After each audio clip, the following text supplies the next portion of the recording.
दोस्तों, कभी कभी एक धमाका सिर्फ आवाज नहीं करता, वह एक देश की सोच, उसकी दिशा और उसकी सीमा रेखा तक हिला देता है। आज भारत की राजधानी दिल्ली में जो हुआ, उसने पूरे देश को यह सोचने पर मजबूर कर दिया है अब क्या होने वाला है, क्योंकि यह कोई साधारण विस्फोट नहीं था। यह एक संकेत था, एक चेतावनी और शायद एक शुरुआत। आप देख रहे हैं नेशन ज्ञान और आज बात होगी उस साजिश की जिसने यह साफ कर दिया है, अब भारत सिर्फ प्रतिक्रिया नहीं देगा बल्कि जवाब देगा, ऐसा जवाब जिसे इतिहास याद रखेगा। दिल्ली की हवा में जो बेचैनी है वह सिर्फ डर नहीं, वह इंतजार है।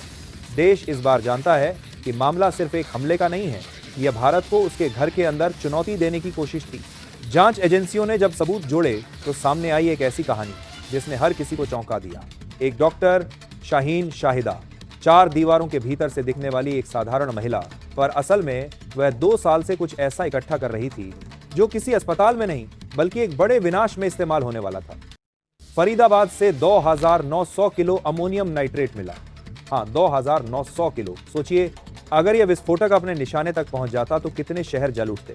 और सबसे खतरनाक बात, यह नेटवर्क सिर्फ बॉर्डर के पार नहीं बैठा, यह भारत के अंदर तक पनपा। यह कोई एक व्यक्ति नहीं, यह एक संगठित प्लान था जिसका धागा जाकर जुड़ता है पीओके से।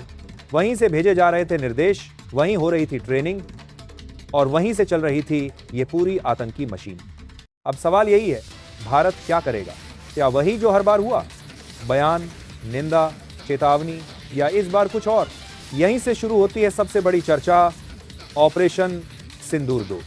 जी हां, यह सिर्फ अफवाह नहीं है, यह संभावना है, क्योंकि इस बार सरकार की टोन बदली हुई है, सेना की तैयारी बदली हुई है।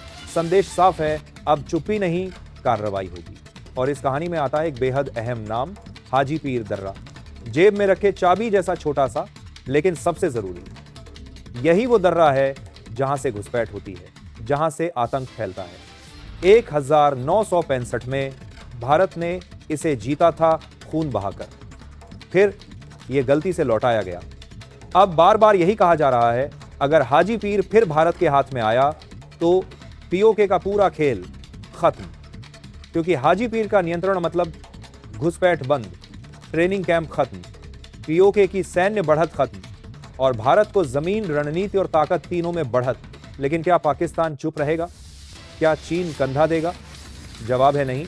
इस बार हालात अलग हैं। चीन अपनी समस्याओं में फंसा है, भारत सीमाओं पर तैयार है, पूर्वी सेक्टर में जवान बढ़ाए जा चुके हैं, भारत का 2 मोर्चों पर लड़ने का आत्मविश्वास अब बढ़ चुका है। अब बात आती है ऑपरेशन सिंदूर 2 कैसे शुरू होगा। पहला चरण, एयर स्ट्राइक, ठिकाने तबाह, जैश हो, लश्कर हो, सबकी जड़ पर बम, राफेल, तेजस और सुखोई, एक ऐसा कॉम्बिनेशन कि बचने की जगह नहीं बचेगी। दूसरा चरण, जमीनी कब्जा, फोकस हाजी पीर। एक बार भारत वहां पहुंच गया तो पीओके की दीवार पहली ही रात ढह जाएगी। डिफेंस एक्सपर्ट मानते हैं युद्ध कभी आसान नहीं होता, पर इस बार देश का मूड, सेना की तैयारी और सरकार का इरादा तीनों एक दिशा में खड़े हैं। दिल्ली का धमाका सिर्फ हमला नहीं था, यह एक याद दिलाने वाला झटका था कि अब वक्त आ चुका है, न रोकने का, न बचने का, बल्कि खत्म करने का। 1947 से जो दर्द सीने में है, अब उसका जवाब वक्त मांग रहा है। हाजी पीर की चोटियों से मुजफ्फराबाद की वादियों तक एक नई कहानी लिखने का समय है। और जब ऑपरेशन सिंदूर 2 शुरू होगा, दुनिया देखेगी, भारत सिर्फ जवाब नहीं देता, भारत पूरा अध्याय बदल देता है। दोस्तों, आज के लिए बस इतना ही। आप देख रहे थे नेशन ज्ञान। आपकी राय क्या है? क्या अब पीओके की बारी आ चुकी है? कमेंट में लिखें। वीडियो पसंद आए तो लाइक करें, शेयर करें और चैनल को सब्सक्राइब जरूर करें। जय हिंद।